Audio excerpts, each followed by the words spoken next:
Hello, everybody. Welcome into Sports by GSMC Podcast Network. I am your host, Jeremy Lapidus. Today, we have a lot of big news. It is a Friday, so we're going to do our best to cover as much of the upcoming weekend stuff as we can, as well as going over the NBA Finals, which is finally set. The Dallas Mavericks take care of business in Game 5 against the Minnesota Timberwolves on the road. They won all 3 games on the road in this series, something that I know I did not think they could do. So that was they blew them out too. And we'll talk about that game a little bit in the first segment here. In the second segment, we're going to do a preview of the finals. We finally know what it's going to be. The Mavs or the Celtics. Which one of those duos, those star-studded duos, will take home their first championship as a group?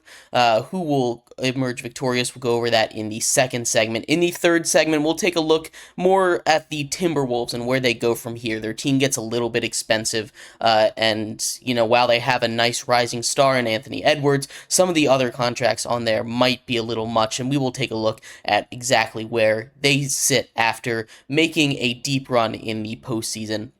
We'll then transition into hockey, talk about the Panthers taking Game 5, crucial Game 5, in the Garden to go up 3-2. We'll talk about that game and the Game 5 coming up tonight between the Dallas Stars and the Edmonton Oilers. And then we will close out our show with Friday MLB Power Rankings. It has been about 2 weeks since we last did our Power Rankings. They were done on May 15th, so it's been a little more than 2 weeks, so we'll go over what's changed in our power rankings and everything like that. But before we get into our first segment today, remember, if you would like to be an even bigger part of the show than you already are, all you need to do is go to gsmcpodcast.net, leave a tip or donation, with a message in it. That message should pop up on the bottom of the screen for you, me, and everybody else around the world of sports to see. If you do have a burning question about sports, anything at all, go ahead and leave that in the comments. I will get to it as soon as I possibly can. Appreciate all of you for tuning in and talking some sports with me on a beautiful Friday afternoon. But like I was saying, we are going to start off our show today talking about the Dallas Mavericks just destroying the Minnesota Timberwolves. This game, if you just looked at its final score, 124-103, you would say, oh, I guess they got destroyed, but it wasn't like that bad. 20 points, maybe there was a run at the end. It was awful. 20 points makes it look like it was closer than it was, and that's saying something, especially for a series where every single game before this one had been decided by less than 10 points, and all but one of those games had been decided by one possession. So you had 3 out of 5 games in this series get decided by one possession, and the one that sends this series out, what was really a super exciting series to watch in every single game, is this dud of a game where Luka comes out strong and he scores 20 points in the first quarter. He could not miss, and that's really what it comes down to in this game. Luka and Kyrie both could not miss.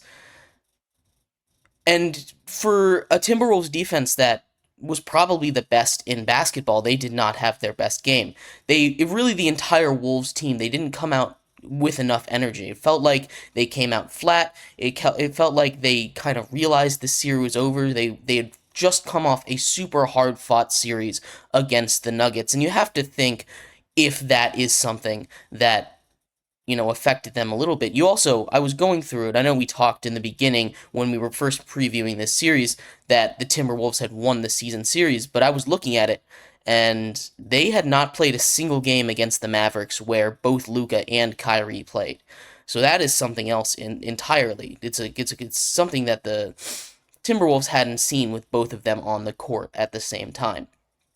So, taking a look at what this series meant overall, we saw Luka Doncic really assert himself as de facto number one. You can make an argument that he's the best player in the world right now, like a lot of people are. I think that's recency bias. I think that title still goes to Jokic. But it really established him as number 2 in the NBA, at least. He is incredible.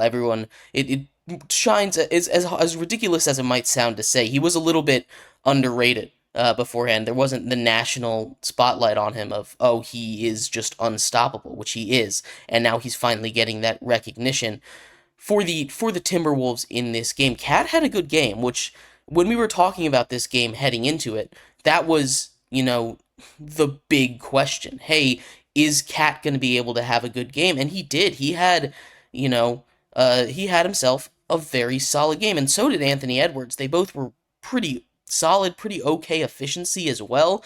Karl Anthony Towns puts up 20 shots, but 28 points. Anthony Edwards also with 28. They're relatively efficient 28 points for both of them. But it just wasn't enough on a night where Luka was just getting whatever he wanted. Him and Kyrie Irving combined for 72 points. 72 points on their own. That is not a recipe for success if you have two players combining for 72 points. And at some point you just kind of have to realize there's nothing you can do, and I feel like that happened after the first quarter.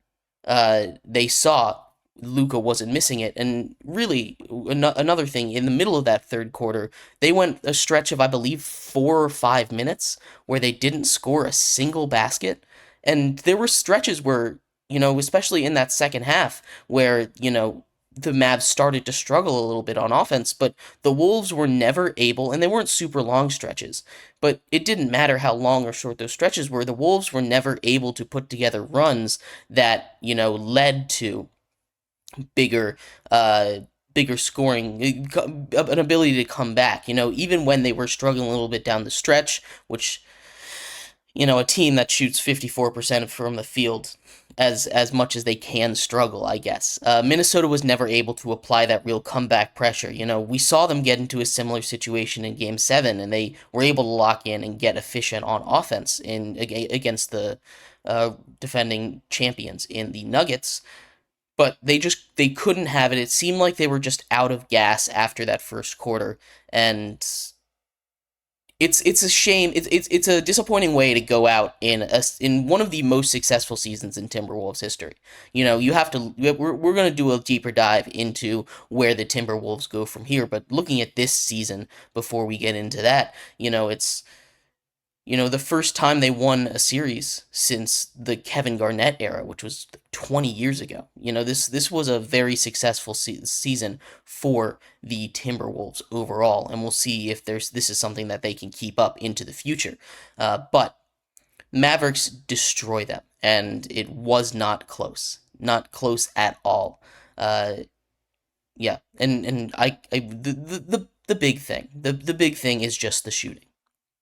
It really is, especially from your stars. We can talk all day about, the presence of Luka and the lack of defensive intensity from the Wolves, but it really is just the shooting. They were able to make all their shots. I believe Kyrie and Luka's true shooting percentage was around 60%, and it kind of just took all the wins out of the sails for the Minnesota Timberwolves, and they weren't able to get that kind of belief, that swagger back in and get them going again. So overall, it was a fun series. It might have been a short series, but it was a series that came down to the wire in just about every single game. So very cool to see, again, both young teams. Mavericks moving on. We'll talk about what their chances are against a super team in the Celtics coming up in our next segment here on Sports by GSMC Podcast Network. But yeah, stick around for that. We will be right back on Sports by GSMC Podcast Network.